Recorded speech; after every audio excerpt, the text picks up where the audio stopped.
Hello, everyone. Welcome back.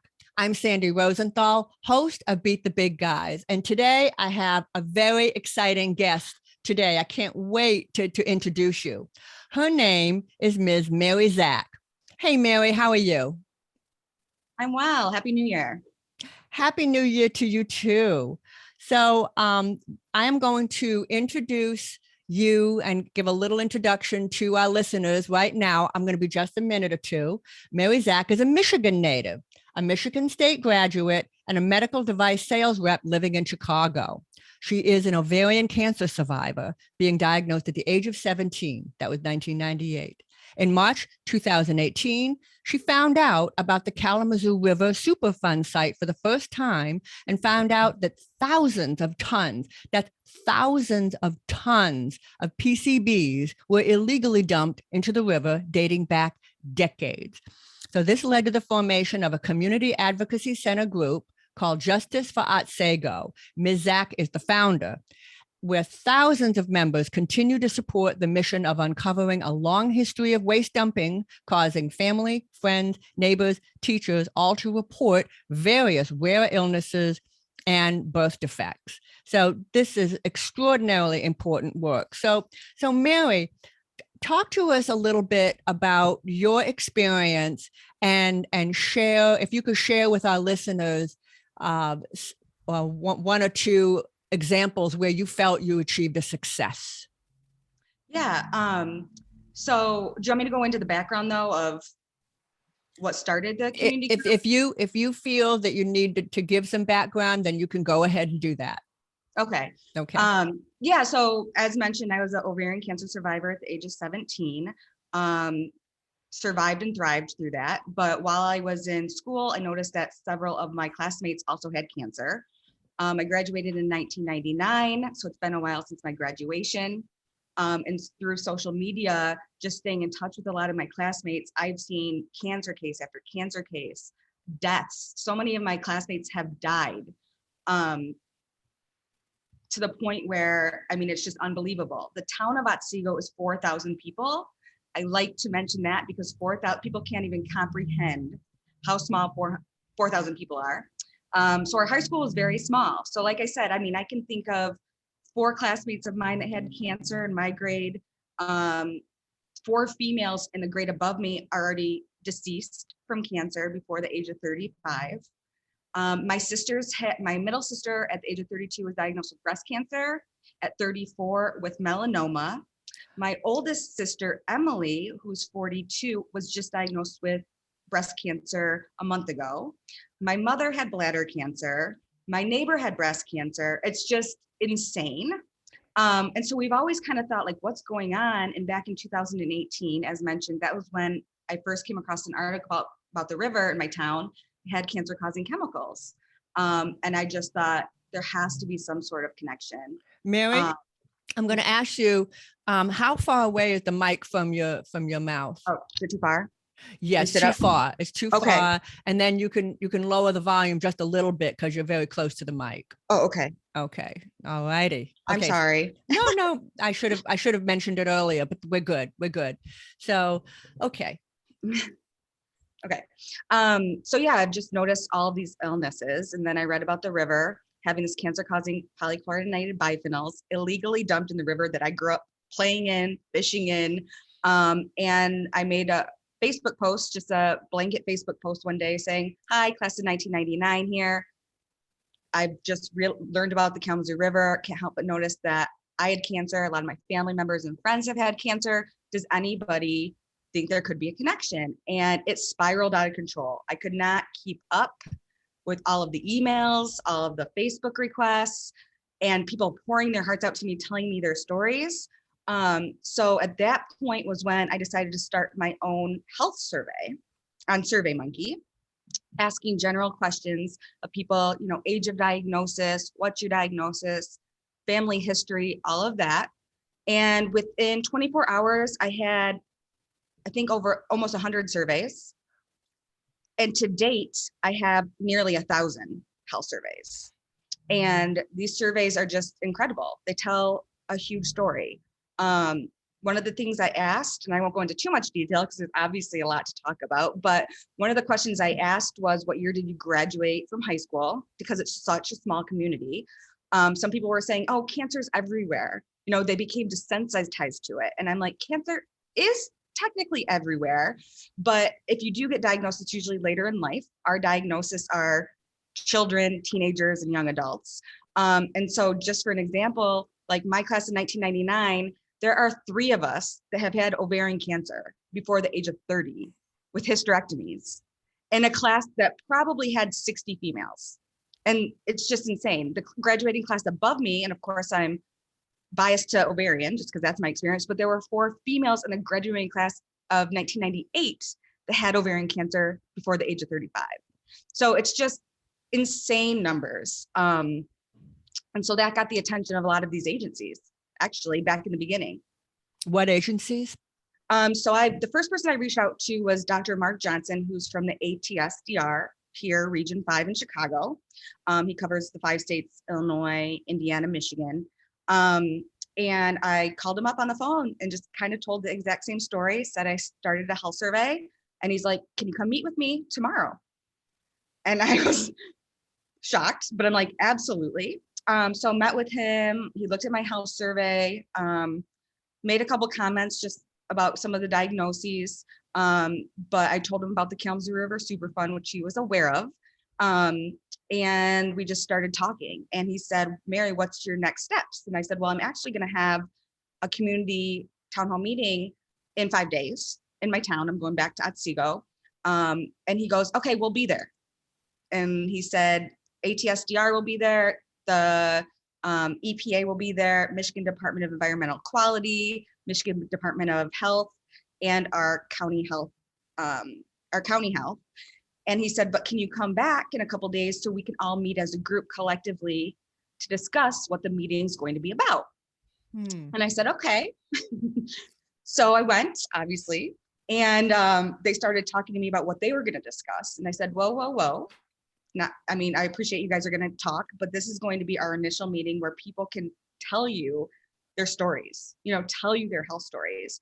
And I took it to the point where I actually got a copy of my yearbook from 1998. So I was a junior, and I printed out photos, like, the pages that have all the class photos, and I highlighted all my friends that either had cancer or were deceased. And I laid Great them on. visual. I made it on this huge conference table. I mean, it's undeniable. We should not have so many classmates that are deceased. And from rare diseases like osteosarcomas, brain tumors. I mean, just things that we shouldn't have at such numbers in a high school of 500 people. And so that kick-started everything, and they came to a meeting 5 days later, and it was at the local library in my tiny community.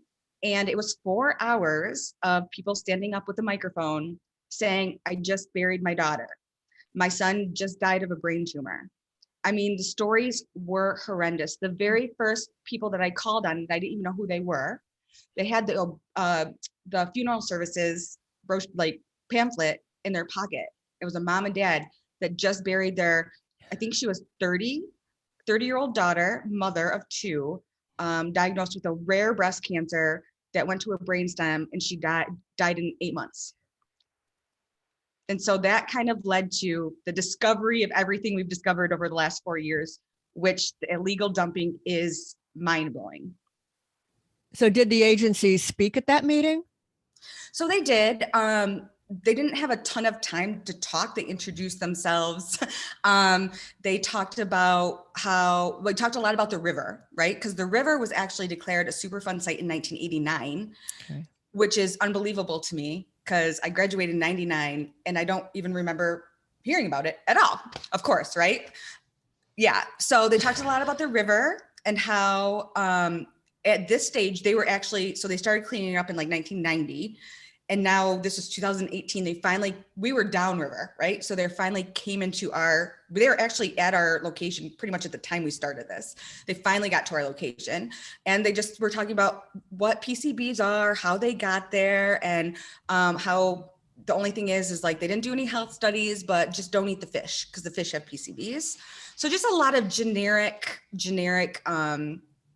presentation, but a lot, the basis of what the PCBs, what I've uncovered was, so my town is a tiny town, like the actual city was 2 square miles.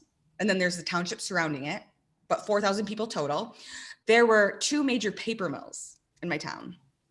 2 major paper mills, as well as an aerospace manufacturing plant.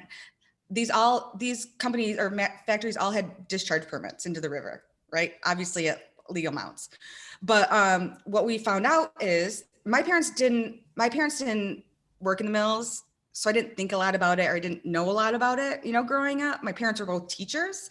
They happened to find teaching jobs in the area. But learning that the PCBs came from all of these paper mills, and my town had 2. There were probably, I think there were 3 or 4 paper mills upstream.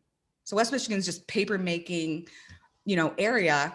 But the paper mills were the ones that were a part of the cleanup. So they got sued, obviously, as responsible parties to clean up this paper making. But since learning about this, that's when I started FOIA, submitting Freedom of Information Act requests just about the whole Superfund, everything about the paper mills, just anything I could get my hands on. Looking up a lot of the 104E response to the Superfund, reading through thousands of pages of documents. And I learned that not only were PCBs dumped in the river, but the byproduct of paper making is this paper sludge. And if it's properly treated through wastewater treatment plant and everything, it was supposed to be good for as fertilizer for farms. And my farm, or the township, was dairy farms, a lot of farms, corn farms, dairy farms, soybean farms. And so for decades, the paper mills were dumping tens of thousands of tons of sludge on dozens of farms in my hometown. That was supposedly properly treated. Exactly. So we got the PCBs in the river. Now we have the sludge on dozens of dairy farms. And then I found out that the waste oil from the mills, they actually sold to the county to spray on dirt roads as dust control. And we're talking hundreds of thousands of gallons a day, like insane amounts. So for over 20 years, they sprayed this on dirt roads. And then, of course, I'm starting to feel nauseous. I have a strong stomach, and I'm actually feeling nauseous just thinking about this, but I'm sorry, go on. No, I know. And I told you, I'm sorry if I'm going too in detail, but there's a lot that I've uncovered. People need to know about this. My reaction, I'm acting pathetic right now, but I hope everybody's feeling nauseous, because you should be feeling nauseous. But anyway, please go on. I don't want to ruin your train of thought. No, that's okay. And well, people should care, because these are dairy farms. And so the cows are grazing on this land that could potentially be contaminated. And where's the milk going? And I actually think that that's kind of the problem. This issue is so big that it's like, where do you even begin? So we have the sludge on the farms, and then they sprayed this oil on dirt roads for decades. Everybody has a story about spraying their dirt roads. And then, of course, I came across a memo in all my research that there was a rumor going around the paper mill, that the disposal company, which was A1 Disposal Company, little disposal company in the town next door, right? They hauled waste. They had the proper certifications or permits to haul like certain grades of waste, the toxic, most hazardous waste. So there's a rumor going around the mill that this local disposal company was actually mixing chemical waste from other companies that they hauled waste for. So for instance, they picked up chemicals from some of the motor companies on the east side of the state in Detroit. So there's this rumor going around that they were mixing and hiding chemicals in with the sludge and the road binder. So that was discovered in like 1984. They finally got around to testing the sludge and the oil in 1989, and they said everything was safe. Oh, so for exactly. And then on top of that, when the EPA was in town, so like I said, the river found Superfund with PCBs in 1989, because that's when the DNR did their annual review of fish and wildlife. They found PCBs in the fish. So the EPA was in town up and down the river investigating all these factories to figure out who dumped it in the river. Well, when they were in my town in 1989, they also found a huge illegal landfill by this disposal company that I was just mentioning, A1 Disposal. Giant hole in the ground with 1,400 55-gallon drums of chemical waste and 4,000 underground storage tanks just buried in the ground, unlined. Unreported? Unreported, leaking, hiding. They're just hiding these. So we found the manifest, So we found the manifest, and it listed about 20 companies from all over the state. It didn't say what chemicals were in the barrels. I'm still trying to dig for that information. But by the time they found it in 1989, we don't know how long it was there for. Obviously, a lot of the barrels, some of them were metal, degraded, and they contaminated 2 aquifers. It was a major cleanup, but nobody knew anything about it. So it's just a massive toxic mess, and there has to be a correlation to all my friends and family and neighbors getting sick, right? Right. And I've learned a lot. Like, it's frustrating. It's really hard to prove a cancer cluster because you basically need to have a certain amount of people having the exact same type of cancer versus having hundreds, if not thousands of people having rare cancers. So that's kind of the basis of the bulk of the contamination. So this is one of my successes, obviously, just the discovery of all of this. It's been interesting because over the past 4 years, having multiple meetings, we've had, I think, 4 or 5 town halls over the years with the agencies, because they couldn't ignore how many people were participating, right? I mean, we have thousands in our Facebook group. I have almost 1,000 health surveys. The health surveys too, like, somebody would report what cancer they had or what happened. And then in the comment section, they'd say like, oh, I had breast cancer. Oh, my aunt had ovarian cancer. My dad had prostate cancer. Like, these families have had 3, 4, 5 different types of cancer. So with all of this, they couldn't ignore it. They actually did a lot of presentations about the paper mill and just what we discussed, what I already discovered. They did a whole presentation about the sludge, what could possibly be in the sludge. Because from learning about the PCBs, that's when I first learned about dioxin. I kind of always knew what Agent Orange was, but never really got into, learning more about the chemical, dioxin. And dioxin is very common in paper making because of bleach. It uses a lot of bleach and chlorinated chemicals. And obviously, when you mix a bunch of chemicals together, you kind of play God and create who knows what, right? And so originally, the discovery was the one success. Second success was that first year we got the state to spend a lot of money to test. They tested 64 private wells near where the paper sludge was dumped. Okay. Excellent. Yes. And so it gets interesting now, as you can imagine. So they came back and they said, well, they've had a lot of issues with the Flint and, some things going on with the Flint situation. So they decided to use 2 independent labs for the testing of these 64 wells. So 32 samples went to one lab, 32 samples went to another lab. 32 from lab A all came back with dioxin.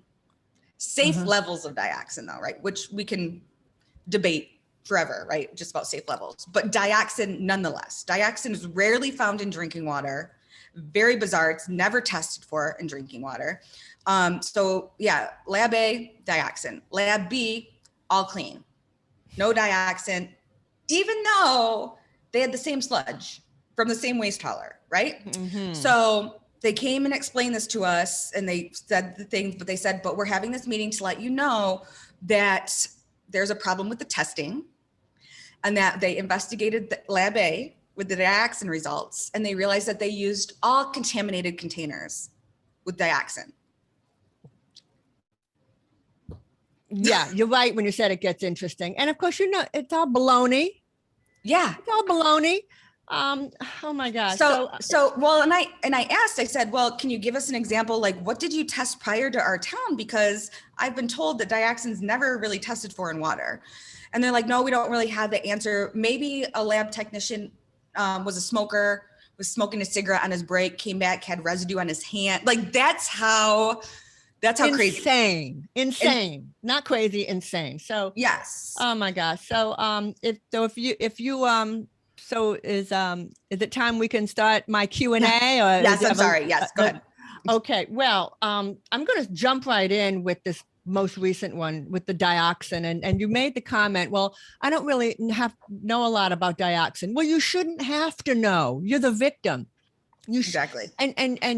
And I can appreciate that some people may feel down on themselves. Well, I don't know all the answers, but you don't have to know the answers. All you need to do is ask questions and let them answer it. Just keep asking questions, and don't worry. Don't be concerned. And all of you listeners out there, whose your heart's going out to Mary right now, is she's not an expert in all these chemicals, but she doesn't have to be. All she has to do is ask questions and keep asking until you get an answer. And you don't have to be the smartest person in the world to know you're hearing baloney.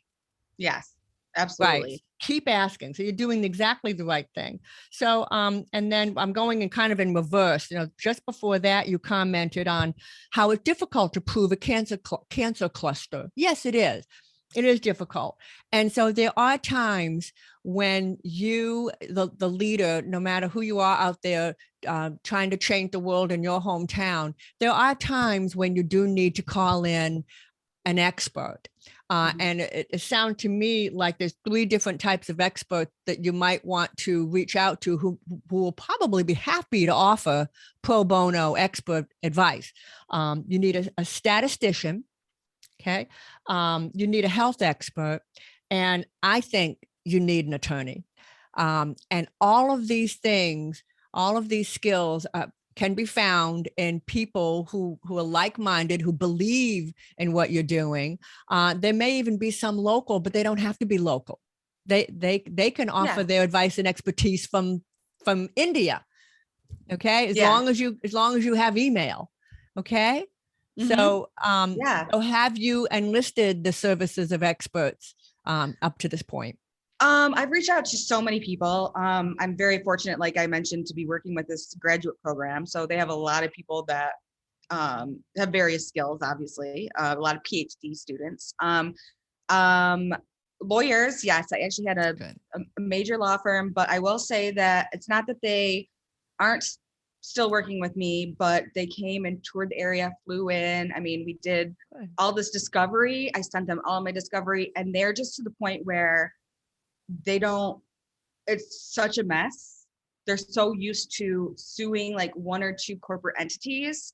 Like the stories I was telling you about all the various pathways, like it's a toxic mess. So it's just, I hate to say that it's too big and too complex, but that's kind of where they left it at. I have learned since joining this graduate program that, this is some of the case. I didn't know the term sacrifice zone. I don't know if you've ever heard the term sacrifice zone. Not a legal term. No, it's not legal. It's not a legal term, but I'm just saying that I learned about this through working with my graduate program, that it's an actual term though, in environmental sciences, where these tiny rural communities get used as a sacrifice zone. Oh, yes. I'm familiar with that. So the lawyers are kind of a little hard, just because my discovery is so complex. Those are only the things that I discussed earlier were just a few of the ways we were contaminated. We're talking like people buried barrels in their backyard. They were pouring chemicals down in our sewer drains and going through and it sounds dystopian. It is. I mean, I truly believe, and I thought since day one, learning all of this, they need to completely evacuate my town. It's been done. It's been done in Times Beach, Missouri, which Times Beach, Missouri had waste oil sprayed on dirt roads. And guess what? They found dioxin, and the government had to buy everybody out of their homes. So I'm still trying to find lawyers. And again, when I'm going to mention this right now, attorneys advise. They don't tell you what to do. They advise. Okay. And don't ever forget that. I've had several attorneys over the years advise me. Some of them I've just said in their faces, no way I'm doing that. And then others I've taken their advice, but that's what their job is. So don't ever let an attorney tell you what to do. Yeah. And when I talked about enlisting the advice of attorneys, not only did I mean it's time to get advice, but you don't, I'm not necessarily saying find an attorney to take on the case. That will happen on its own. When it's time, the right attorney will come forward and will take the case. Okay. Right now, I'm just saying that you need them to advise you, and just keep in mind it's advice only. Okay. Yeah. They're not your boss. Yeah, no, I know. And then they have been advisors, and I still am in touch with them. I send them everything I can. They tell me to keep sending them things. We just really wanted some sort of studies to be done. I mean, I feel like there's so many things that could have been done by the state. Obviously, they don't want to spend the money. And it is very complex with cancer clusters. But one thing with our grant and everything, so aside from that, we do have a researcher that we're working with out of another state to do a baby teeth study. So there's a researcher that can actually take baby teeth of individuals and test for over 500 compounds or toxicants. And then that can give you your exposure, obviously, but it can also tell the mother's exposure as well. And he's offered to do it pro bono, about 10 or 12 teeth. So not that many teeth. But then based upon the outcomes of that study, that's when we're going to apply for an additional grant so that we can send him hundreds of teeth if possible. That's fantastic. So we're doing a baby teeth study, and then hopefully with the grant approval that we're working on, we're going to be spending that money actually testing breast milk of mothers, as well as venison, because there's a lot of hunters in West Michigan, and deer can accumulate PCBs and dioxin in their fatty tissues. So that's what we're going to be spending the money on there. Excellent. And all of these things, by the way, are newsworthy, are press-worthy. The press loves hearing that you're going to do something. I think they're almost more excited about that than when you've actually done it.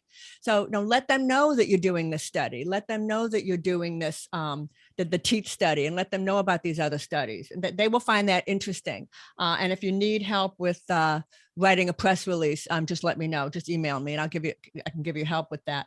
Excellent. I wanted to touch on. Oh, you're very welcome. I wanted to touch on something else. I mean, the facts that you're giving me here in this podcast, in this episode, are knocking me off my chair and literally making me feel sick to my stomach. And I've got a really strong stomach. Okay. So but that's what this information doing to me. And the point I want to make to you and to our listeners is sometimes the facts speak for themselves. Sometimes you don't need, a $1 million investigation or a gazillion-dollar study. Sometimes the facts are enough. Yeah. And I think that this is one of those situations where just the information alone without analysis is enough to make people go, oh my God, we've got to do something about this. Resources need to be put, to help those people. That's my feeling after listening to what you said today. Well, they can't ignore how many people are participating and the stories. I mean, no, can't be ignored. So we've got a couple good things going on. Sorry, not to cut you off, but to backtrack again, I think another one of the successes that we've done is, so since they came and said everything's kind of clean, they still decided to test for PFAS, because as you know, PFAS and PFOAs is kind of like this nationwide big thing. It's in our blood. Yeah. So they decided to test the sludge areas for PFAS. They're also called C8s, right?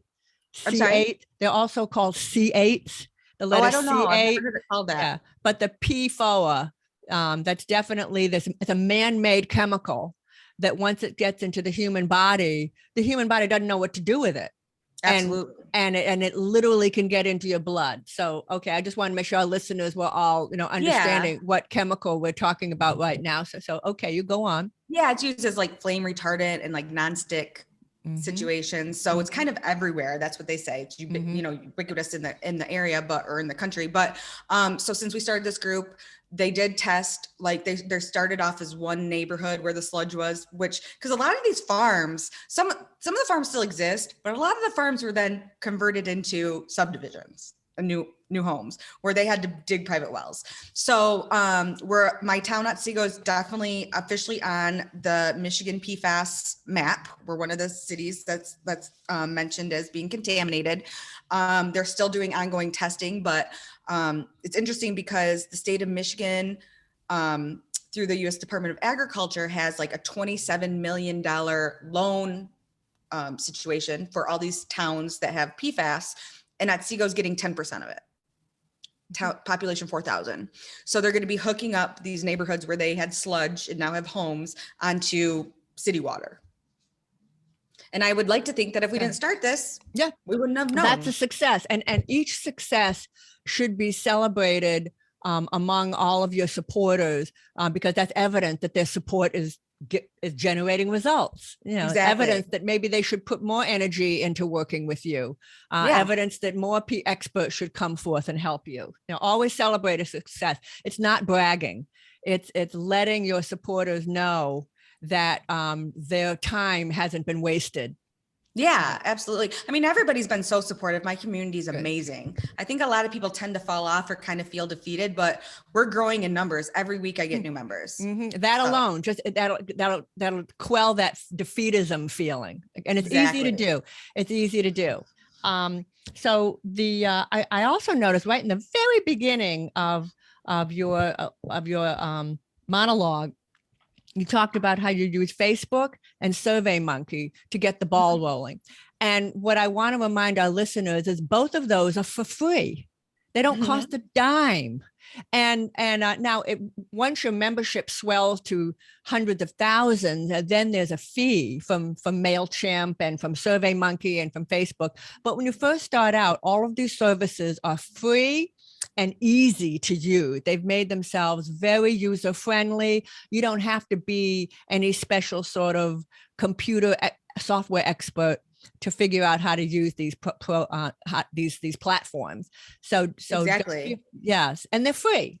So how good is that? And honestly, and SurveyMonkey is very credible. I mean, they list every single survey's IP address to make sure there's not duplicates. So it's pretty credible. Software application. I really enjoyed using it. Thank you for pointing that out. They're credible. They're solid, respected platforms. Okay. Maybe Facebook, not so much, but you got to admit, definitely you have to admit Facebook is pretty darn useful, even though it's got its problems, it can be abused.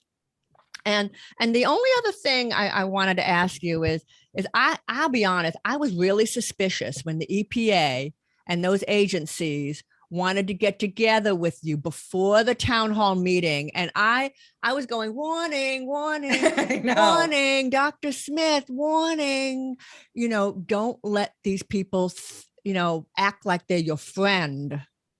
Yeah. Because they're not. A lot.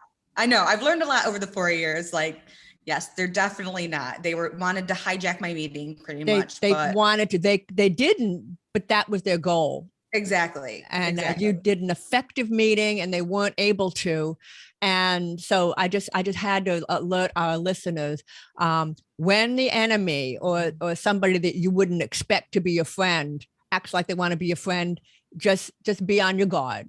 Just be on your guard. Yeah. And don't be surprised if they turn on you later on. So that's all the only other thing I'm going to mention is you mentioned, well, we all know about spraying our dirt roads. I never heard of such a thing because I'm in New Orleans where we don't spray our roads for dust. So it was just interesting hearing, if anything, we have too much water and I wish we could give some to the rest of the country because we can't get rid of it all. And so it was interesting having this, a learning experience for me as well. In addition to hearing about the amazing work you're doing, I've learned a little bit about life in Michigan along the Kalamazoo River. Yeah, absolutely.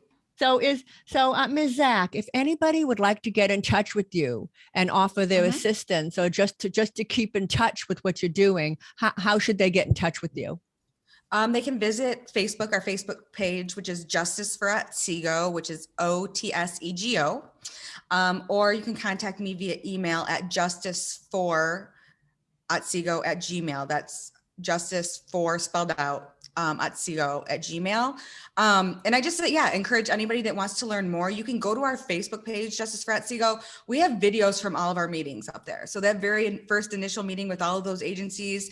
And if you want to hear the stories of the people in my town, feel free to visit our page and listen to some of the videos, because it's pretty incredible. Is there any one last piece of little gem that you'd like to give our listeners to give them courage on the days where they may feel a little tired or how things may be taking a little too long? Any word of advice? Yeah, I mean, I don't know. I just think stay the course if you really have something like a true conviction about something. I think that is just, it's innate to not give up.